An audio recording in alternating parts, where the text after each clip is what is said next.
Well, I have an interesting book that I really liked. I already looked through the pages, and it's a book called Let's Go See Papa.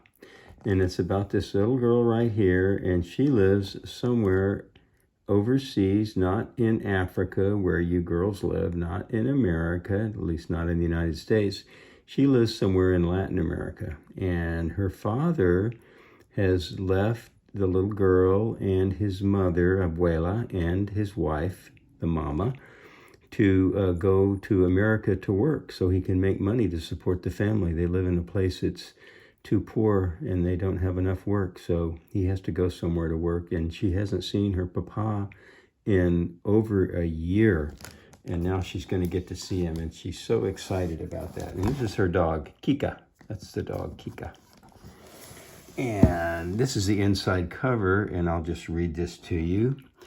Don't worry, there are a lot of pictures in this book, but I'm just going to read the inside cover because it's kind of a summary. Finally, the phone rings. We all jump to our feet.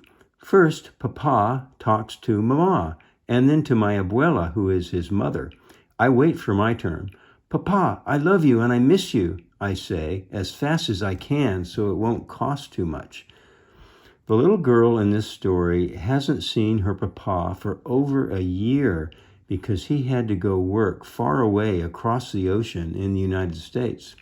But she writes in her notebook every day so that when she sees him again, he can read about everything she has been doing. And she remembers all the fun they used to have together, taking their dog Kika to the park and buying freshly baked bread. Sundays are the best days of the week because then she talks to him on the phone. Then, one Sunday, Papa asked if she and her mother would like to come and join him. The little girl is very happy, but slowly she begins to realize that the move means leaving her grandmother, her best friend, and Kika, the dog, behind. Okay, so this is a story. It says this is a powerful story about families who, for economic or other reasons, must live in different countries for a time. It is also about the wrenching difficulty involved in leaving behind those you love, your home and your country, for a new life. And here we go. See, there's her calendar. She's marking the days off the calendar until she can see her papa again. Okay, now there's the picture. She's waking up. It's Sunday. On Sundays, I wake up early even though I don't have to go to school. Papa's going to call us. He phones every Sunday because it's cheaper. Sunday is my favorite day. I haven't seen my papa for 1 year, 8 months, and 22 days. I know because I've been counting since he went to the United States to work. See, and this is pictures that she has. There's a telephone. That's an old-fashioned telephone. They're waiting for him to call. Little girl's getting up. And there's the papa and the mama in the picture. That's a picture. And there she is. What's she doing? That's right. She's brushing her teeth. She's a good little girl. She's brushing her teeth. Before he left, he gave me a blank notebook. Every day I write down what's happening in our house. And then the papa reads the notebook. Papa couldn't come home for Christmas, so I sent him the notebook in the mail. He said he felt like I'd given him an extra year in his life, the year that we'd lived through, besides the year he'd had on his own. So I keep writing to him in a new notebook. I hope I can give it to him myself when he comes home.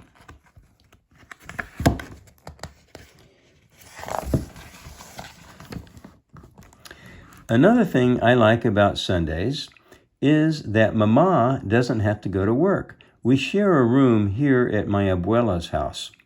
I'm not alone when Mama goes to work because Abuela and Kika are here too. See, there's the whole thing you can see. There's Mama. She's getting up. She's combing out her hair. The little girl is putting on her dress. And who's that? That's Kika. Kika's the dog.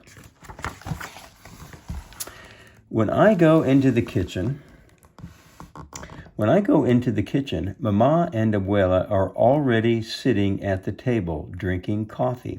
Kika also loves the taste of coffee. Every morning, my Abuela pours a little coffee on a piece of dry bread in her dish. Special breakfast for Kika, Abuela calls out. I think coffee tastes really sour. I prefer a glass of milk. Good morning, I say.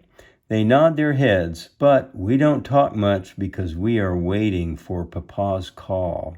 Since Papa left, we've waited a lot. Waited for calls, waited for the money he sends us, waited for him to come home. That's the Abuela. Ooh, look at that white hair.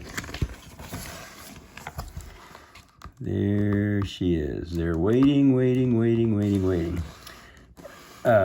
When Papa was here, we always went out on Sundays to walk Kika and buy freshly baked bread.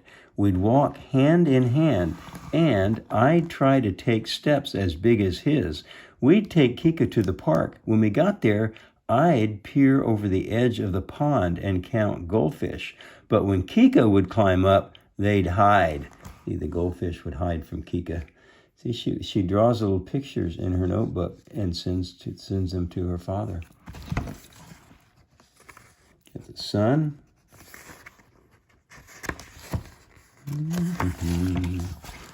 There's the little girl. What's she doing? She's talking on the phone. Papa must have called. Okay, finally, the phone rings. Here we go. I'll leave the picture there.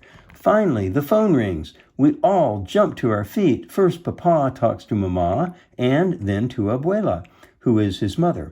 I wait for my turn. Papa, I love you and I miss you, I say as fast as I can so it won't cost too much. I love you very much too, he says. Do you want to come and live with me here? I don't answer. I've been waiting to be together for so long, but I never imagined that I would go to where he is. When? I asked at last. I feel confused. There she is. She's feeling confused. I feel confused after talking to Papa. I'm so happy that we're going to see him after such a long time, but I'm also a little bit scared. Everything will be really different. Will I make new friends? Tonight, before going to bed, I take out the notebook where I write to Papa, but for the first time, I don't know what to put down. There she is. She's confused. She's thinking about having to leave her home to go live with her Papa. On Monday, when I get to school, I tell my best friend, Rocio, I'm going to see my Papa, but he's not coming here. We're going to live with him. That's Rocio. We're going to live with him in the United States. Wow, that's great, says Rocio. I'm jealous. Take me in your suitcase. And she winks at me. I'd like to, I answer, because I don't know anyone there. I'm sure I'll never have another friend like you.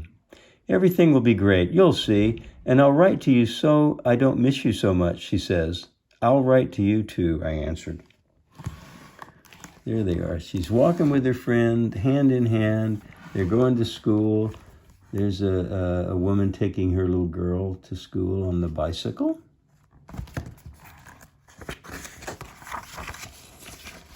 Some nice pictures there. Time goes by slowly.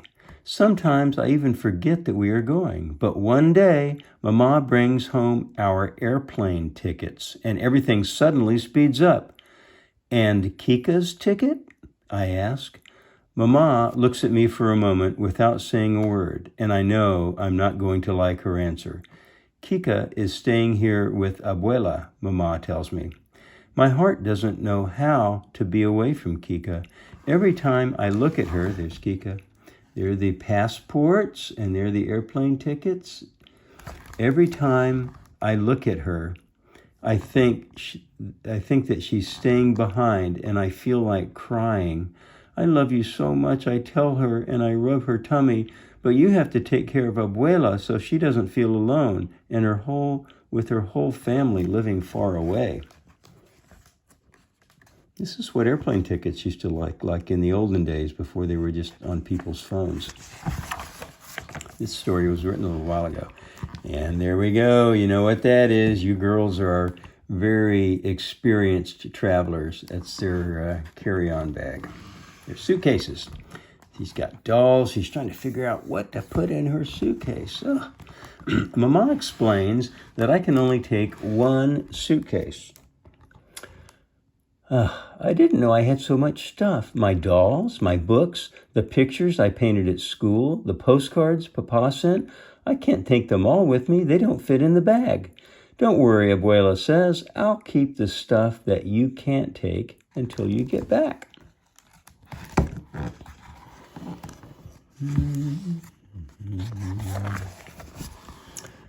There we go. Look at all the things. There's a dog. There's her bear. A little book. There she is with her abuela. Abuela helps me choose. There are only a few things I really need. The most important thing is to be with Papa, I think. Abuela seems to read my mind. I wish I could go with you to see my son, but I'm too old to change my life. So you'll just have to take lots of kisses and hugs from me. I cuddle up to my abuela. I miss you, I sob. Me too, she says, and gives me lots of kisses. Then we go back to deciding what to pack until my suitcase is full.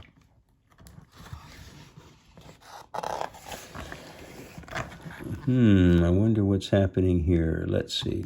Abuela walks out of the kitchen calling Kika. There's a little sound from the bedroom, but it's hard to hear.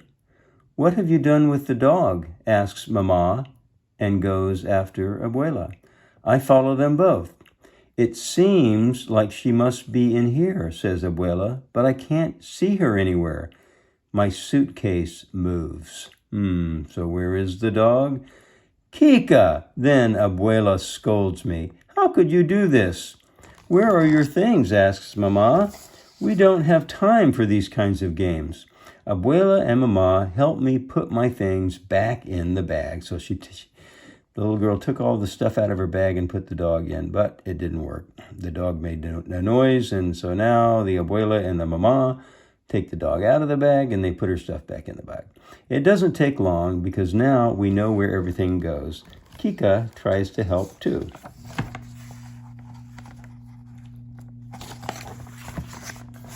And here she is. She's saying goodbye to Kika.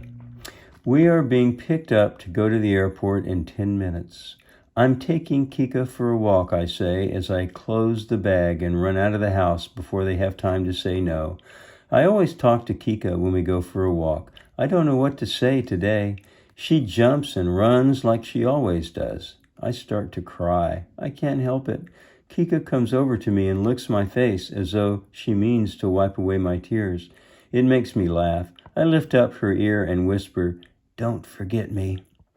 Rocio and her father come around the corner. Kika runs to greet them. So Rocio and her father are going to take them to the airport because they're being nice. They have a car, apparently. Not everybody has a car in places that are poor. When everything is ready, Abuela sits in front next to Rocio's father. They chat about things and people they know as though it were a completely normal day. I'm behind, sitting between Mama and Rocio. We don't say anything. When we arrive at the airport, Rocio grabs my hand silently. She is my best friend in the whole world. We'll always be friends, I say, trying to smile. There we go, everybody saying goodbye. Mama saying goodbye to Abuela. Little girl saying goodbye to Rocio. It looks like the dog is scratching itself. Kika's doing what dogs do, scratching herself. We say goodbye. Look, there's the airplane. Here we are. We say goodbye over and over again, and I hug my abuela over and over until they announce our flight, and we have to go back to the gate. And we have to go to the gate. There's a line to get on the plane. I look down, and Mama puts her hand on my shoulder. The flight attendants help us find our seats. Mama lets me sit by the window. I buckle my seatbelt, and then off they fly. Off they fly. There they go. She looks out the window at the clouds, and she imagines in the clouds seeing her abuela and Kika. How tiny everything looks up from the sky. Which house is abuela's? What are she and Kika doing right now? Are they thinking about us? They must be, and Papa must be too, right now. I pull 2 notebooks out of my bag. One is a notebook I write in about everything we do for Papa. I open it, but I don't need to write in it anymore. In a few hours, I'll be able to tell him everything myself. I feel happy to see so many white pages because they mean lots of time when we won't be apart anymore. I close Papa's notebook and I open the other one. It's new with all blank pages.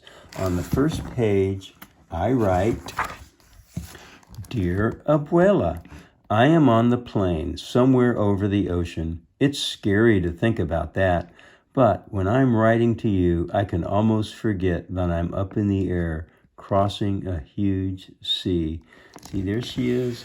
She's on the plane. She's writing. There's the little tray that you pull down on the plane. She's got some Coke and some peanuts, it looks like, and a glass, and she's got her earbuds there. So she's on her way to see Papa, and I know the story is going to have a happy ending. That's the end of this story, but imagine what an exciting adventure she's going to have in the United States. Her completely new life when she sees her Papa. And there goes the plane, and that's the end of the book. That was a great book. Thanks for letting me read it to you, and I will find another one for you next time. Bye-bye, girls.